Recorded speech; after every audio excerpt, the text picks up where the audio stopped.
Okay, well, this is the all-new 2024 Mitsubishi Triton, and it's the 6th generation of Mitsubishi's popular ute with roots that can be traced right back to the L200 that came out in the late 1970s. Now, the good thing is this truck has had major input from Australian Mitsubishi engineers in its design and development, which goes back to about 2017, so they've been working on it for a while.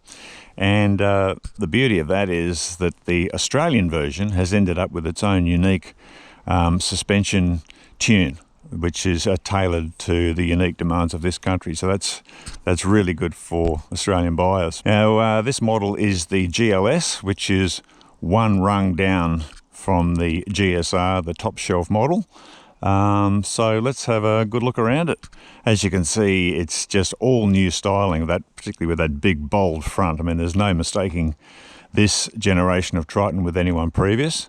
So they've done a really nice job with the styling. It sits on an all new chassis frame, which is stronger and stiffer. It's got a longer wheelbase, and every key dimension of this truck is bigger than the previous one. So it's sort of more up on the scale of competing with the Ford Ranger and Hilux and those sort of vehicles in terms of size, which is great. Really nice design elements as you walk around it, including new 18-inch alloy wheels, lots of bling, lots of chrome side steps, very nicely detailed vehicle. Let's have a look inside, because the interior is all new as well, and it's a very nice looking interior too. I'll just start it up so you can see all the gauges.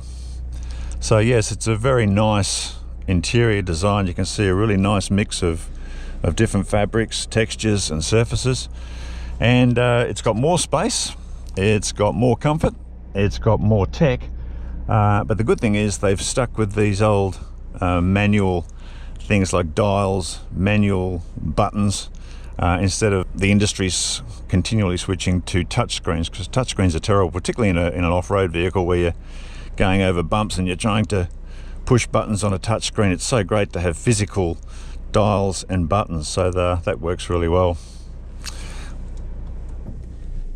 Now we'll just go and have a quick look in the back.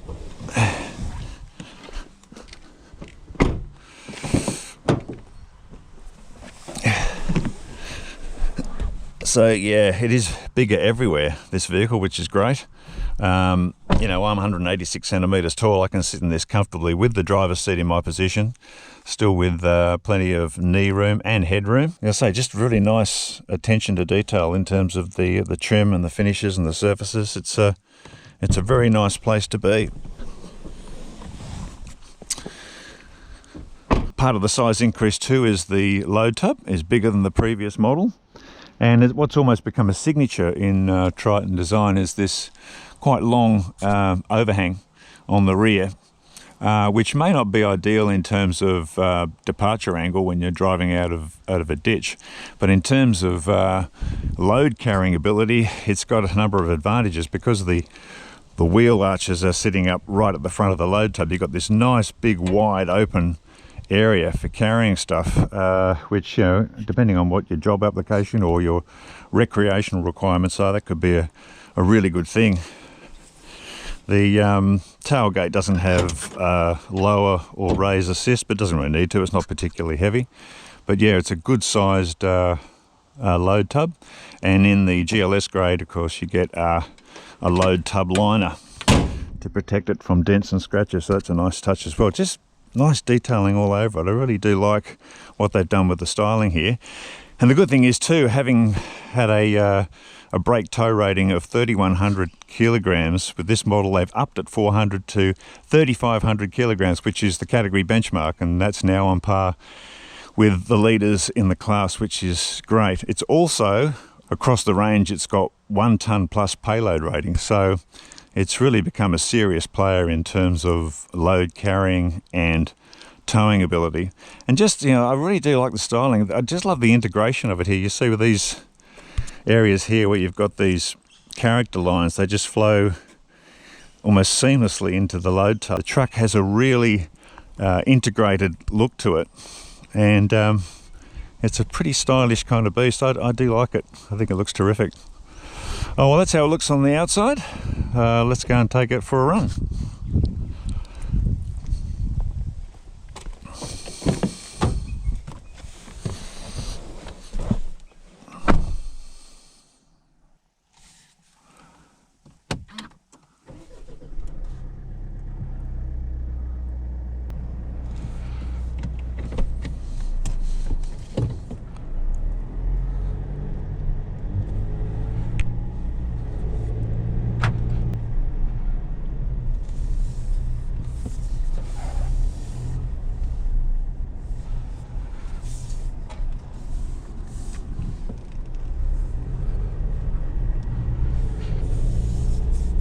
Okay, underway in the new Mitsubishi Triton. It's powered by a new 2.4 litre 4-cylinder turbo diesel engine, and it puts out 150 kilowatts of power and 470 newton meters of torque, which are both higher values than the engine it replaces. And one of the key differences with this new motor is it's got not one but two turbochargers. So it has a small one which provides fast response at low RPM, and then it's got a larger turbo that takes over at higher engine RPM. So effectively those two turbochargers work in sequence from low to high engine speed, and that gives you this lovely, seamless supply of torque and power through the rev range. So it's a very impressive engine. They've done a very good job with that sequential turbocharging, and that's paired with an updated 6-speed torque converter automatic gearbox or transmission, and that in turn connects to the very sophisticated Mitsubishi's very sophisticated Super Select 2 4-wheel drive system. And it's a really outstanding system because it provides 7 different drive modes across 2-wheel drive and 4-wheel drive, and that includes a full-time 4-wheel drive setting, which is great on wet or icy roads, and it also offers high and low range with the center differential locked, and that's great when you off-road in some really rugged terrain,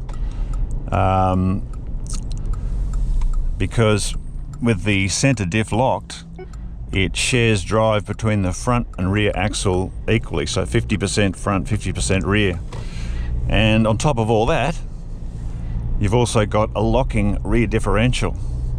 So when you put all those things together, you can see this is quite a formidable off-roader, and it's quite a brilliant system that Mitsubishi has with the Super Select system, but it's only available in high-end models like this one, the GLS or the top shelf GSR.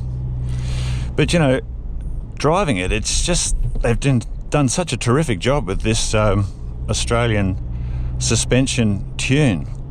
It just feels really good. It's got new electric power assistance as opposed to the old hydraulic system, and the steering is really nicely weighted. It's very communicative, and the suspension just rides beautifully. Like, it just takes bumps really well.